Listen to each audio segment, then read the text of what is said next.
In a quiet, dusty village tucked far from the bustle of the city, lived a man named Obi and his wife, Amaka. They had been married for many years and were parents to 7 daughters, each more radiant and kind-hearted than the last. Amaka loved her children dearly, pouring her heart into raising them with dignity and strength. But to Obi, something was always missing, something he couldn't hide, no matter how many daughters were born. Obi had always longed for a son. In his mind, only a boy could carry on his name, inherit his legacy, and earn him respect in the eyes of the community. Each time Amaka gave birth to another girl, his disappointment grew. He began to turn cold toward his wife, blaming her for something she couldn't control. 7 daughters, he muttered bitterly one afternoon. Not even one boy. What good is that to me? Amaka tried to explain that the gender of their children wasn't her choice, that their daughters were blessings in their own right. But her words fell on deaf ears. Obi refused to see beyond his own narrow desires. To him, girls meant burden, not pride. He started treating Amaka with resentment, snapping at her over small things and reducing her role to nothing more than a cook and housekeeper. Neighbors overheard their arguments loud, public, and heartbreaking. Amaka would defend her daughters fiercely, insisting they were intelligent, capable, and destined for more. But Obi remained rooted in outdated beliefs. A man needs a son, he said more than once. Girls are fine, but they don't carry the family forward. It was during one of these heated exchanges that a wealthy city man named Patrick happened to pass by. He overheard their dispute and stopped to inquire. When Obi expressed his frustration about not having a son, Patrick pretended to sympathize. Then, under the guise of offering opportunity, he made a suggestion that would change everything. I could take 2 of your daughters to the city, Patrick offered. They can go to school, learn new things, and have a better life. Blinded by his own disappointment and tempted by the promise of money and relief, Obi agreed without thinking twice. He saw his daughters not as children to protect, but as burdens to trade. It was a decision rooted in selfishness and pride, and one that would haunt every member of the family in the days to come. When the day came for Mara and Clara to leave the village, Amaka hugged them tightly, her heart torn between hope and fear. She still believed Patrick's promises that the girls would get a chance at education and a better life in the city. Obi, on the other hand, only cared that the deal was done. His pockets were heavier, and that was all that mattered to him. At first, the city dazzled the girls. Skyscrapers, busy streets, lights that stayed on all night. It was a world they had only seen in stories. But their excitement quickly faded. The house Patrick brought them to wasn't a home. It was cold, locked, and far too quiet. There were no books, no school uniforms, no sign of the life they'd been promised. Patrick soon revealed the truth, and it was nothing like the dream they'd been told.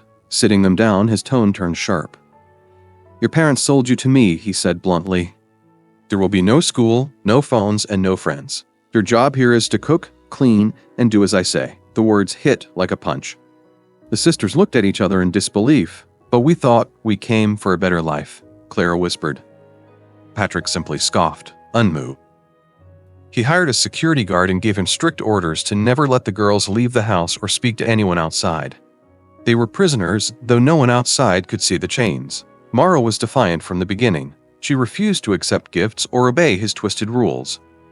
Clara, younger and more naive, was scared, but also confused. She wanted to believe Patrick might still care. Over time, Patrick started to target Mara with manipulation. He tried to wear her down, offering expensive clothes, perfumes, and fancy meals. When she rejected them, he grew angry. I saved you, he'd say. You should be grateful. But Mara stood her ground, determined not to let him break her. Patrick's behavior turned colder by the day. He controlled everything from what the girls ate to where they slept. He lied to their parents back in the village, saying they were doing well in school and thriving in the city. He even sent small gifts and money back home, keeping up the illusion. Behind closed doors, though, Mara and Clara lived in fear. The dream they had hoped for had become a nightmare, and no one back home had any idea of the horrors they were facing. As the days passed in Patrick's house, Mara and Clara began to drift apart. They were once inseparable, 2 sisters who had always leaned on each other through life's challenges.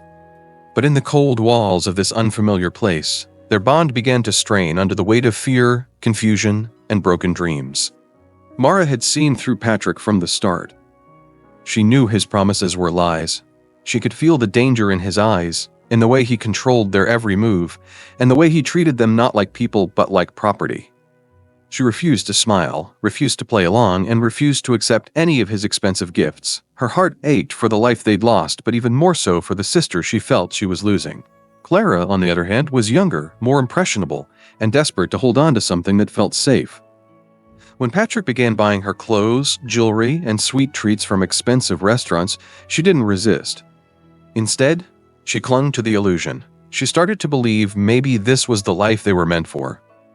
"Look at all this," she said one day, twirling in a sparkling new dress. "We're lucky, Mara. We could never dream of this back home." Mara stared at her, stunned. "Sarah," she said, her voice quiet but sharp. "He's not giving you these things because he cares. He's trying to control you. He's using you. Don't you see that?" But Claire only scoffed. "You're just jealous. You don't want any of this, so now you're trying to ruin it for me."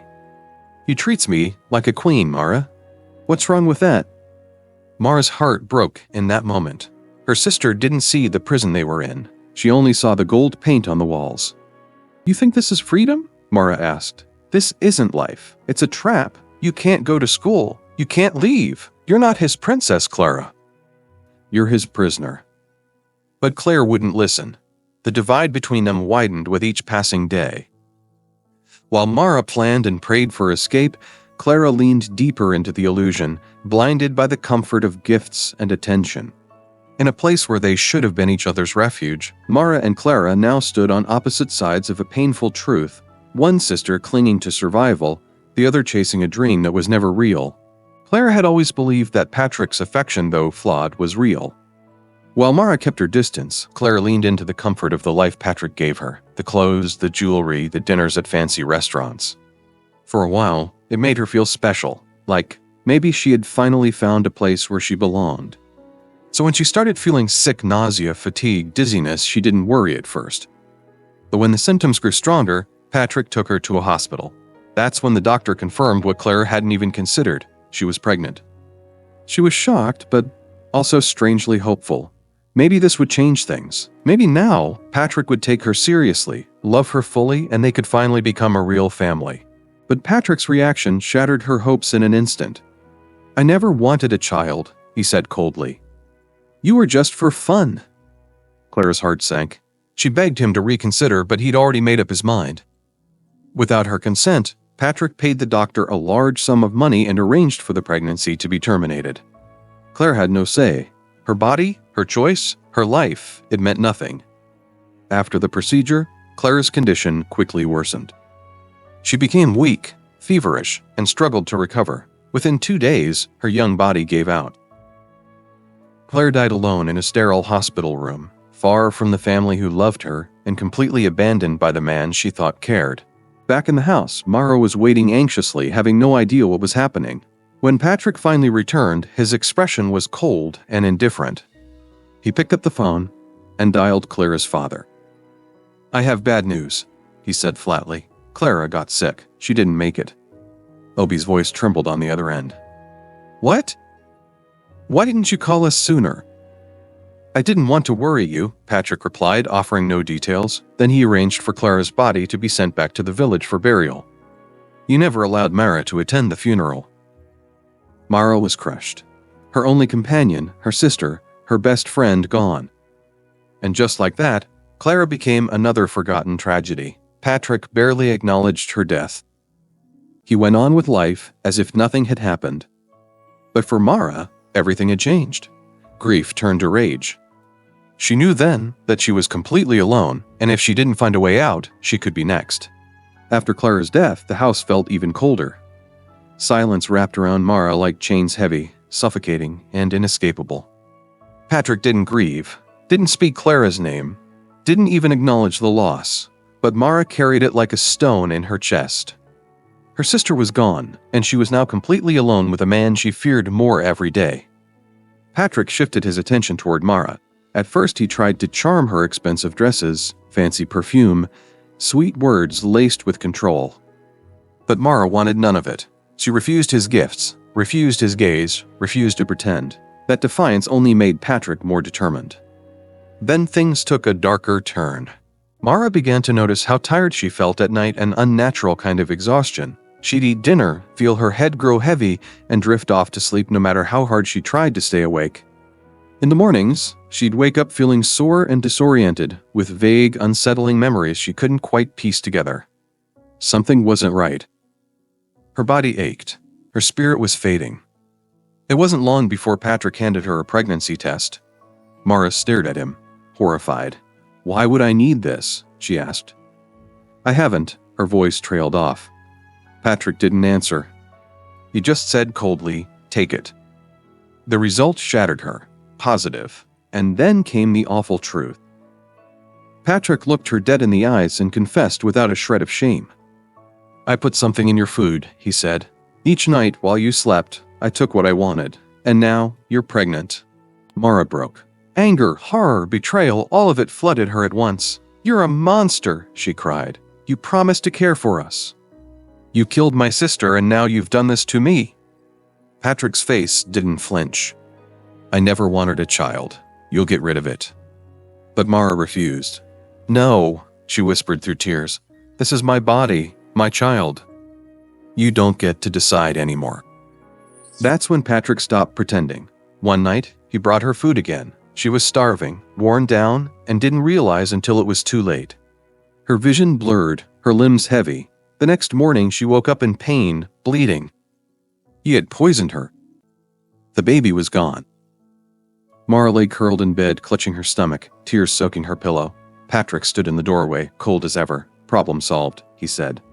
But something had changed in Mara. The fear inside her was turning into something else, fire. She would no longer be his victim. One way or another, she would fight back. The days after losing her baby were a blur of pain and silence. Mara moved through the house like a shadow of herself, haunted by everything Patrick had taken from her sister, her innocence, her choices. But deep inside, something was changing. The fear that had once paralyzed her was being replaced by something stronger, rage and resolve. She started watching him closely, his routines, his habits, the way he locked the doors, the moments when he let his guard down. She knew he thought she was broken, powerless, but she wasn't. Not anymore. Then came the night that changed everything. Patrick was lounging on the couch, casually scrolling through his phone, unaware of the storm building in Mara's heart. She quietly slipped into his bedroom and found the drawer he always kept locked. Inside was a gun. It felt cold and heavy in her hands, but she held it tightly, her heart pounding like a war drum. When he walked into her room later that evening wearing that same smug look he always did, she didn't flinch. She stood, pointed the gun at him, and for the first time, he looked afraid. "You think you can scare me?" he sneered, trying to laugh it off. But his voice trembled. "I'm not scared anymore," Mara said. Her hands shook, but her eyes were steady. "You've taken everything from me. Not anymore." And with that, she pulled the trigger.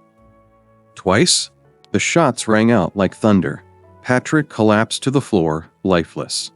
For a long moment, everything was still. Mara stood frozen, her breath sharp and shaky. But beneath the terror, she felt something she hadn't felt in a long time: relief. The security guard burst in seconds later, eyes wide.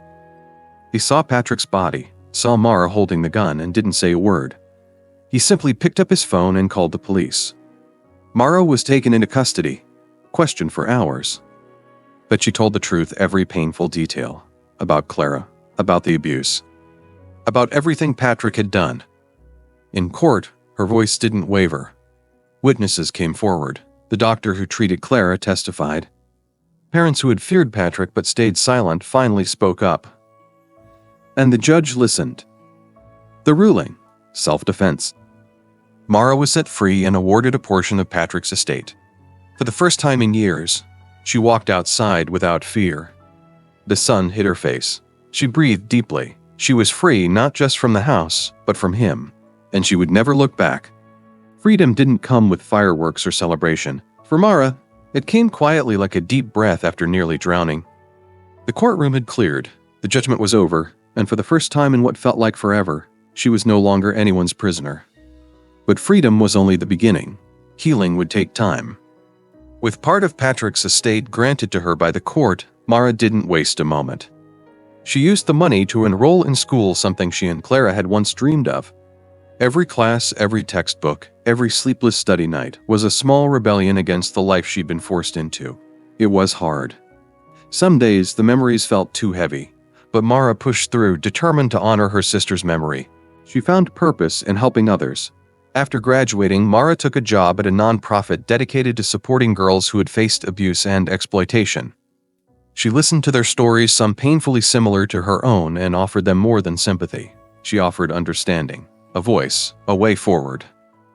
Life slowly began to feel normal. She found a small apartment, began taking care of herself, and rediscovered simple joys, cooking her own meals, walking through parks, reading books without fear of being watched. But the scars were still there. At night, she sometimes woke up in a cold sweat, heart racing, echoes of Patrick's voice still haunting her. Yet each morning, she got up anyway, stronger than the day before. Then came the calls. Her parents reached out again and again. They left voicemails filled with apologies, regret, and pleas for forgiveness. Her mother's voice shook with sorrow. "Marta, we didn't know. We thought he was giving you a better life. Please, come home." Her father, too, tried to make amends. "I was wrong. I see that now. We miss you. Please, let us fix this." But Mara couldn't bring herself to answer. Not yet. They had handed her over without truly asking what she wanted. They had believed Patrick's lies over her silence. Forgiveness might come one day, but that day wasn't today. Right now, she needed space to grow, to breathe, to live on her own terms. Still, despite everything, Mara was thriving. She had rebuilt her life from ashes and pain, and though the past would always be part of her, it no longer defined her. For the first time in years, she had hope. And that hope was hers to protect. Years passed, and Mara's life began to bloom in ways she never imagined. She built a career helping girls who, like her, had been silenced and betrayed. Her days were filled with purpose, and slowly, she began to feel whole again. But even as she moved forward, the past lingered, especially in the voice messages her parents left week after week. "Mara, please forgive us," her mother cried in one recording. "We didn't know what Patrick was doing. We were blinded by what he gave us. We miss you so much." Her father, too, sounded different now, humbled, broken. "I made a terrible mistake," he admitted. "You and Clara deserve better. I would give anything to undo what I did." Mara listened to every word, sometimes with tears, other times with numb silence. A part of her longed to go back to be the daughter who sat with her mother in the kitchen, who laughed with Clara in the fields, who believed her father could protect her. But that girl no longer existed. They had traded her safety for comfort, her dreams for money, her voice for silence. And even if they now understood the pain they caused, forgiveness wasn't something that could be rushed. Some wounds run too deep for quick apologies to heal. Still, Mara didn't carry hatred in her heart, only caution and the need for distance. Forgiving her parents would take time, and she needed to walk that road on her own terms. She found love again, real, respectful love. She married a man who saw her pain and stood by her without asking her to erase it. Together, they built a life founded not on control or fear, but trust and understanding. One day, while speaking at a conference about child exploitation, Mara looked out at the crowd and said, "The greatest tragedy isn't always what's done to us, but when the people who are supposed to protect us choose silence over truth." Her words resonated. Because Mara's story, though dramatic, mirrors real stories happening in quiet corners of the world where poverty, patriarchy, and misplaced trust still rob girls of their freedom. Where appearances are valued more than truth. And where many suffer in silence because no one asks the hard questions. Mara's journey teaches us this. Believing someone, especially when it's uncomfortable, can be the first step in saving a life. Listen closely. Speak boldly. And never trade a child's future for temporary gain.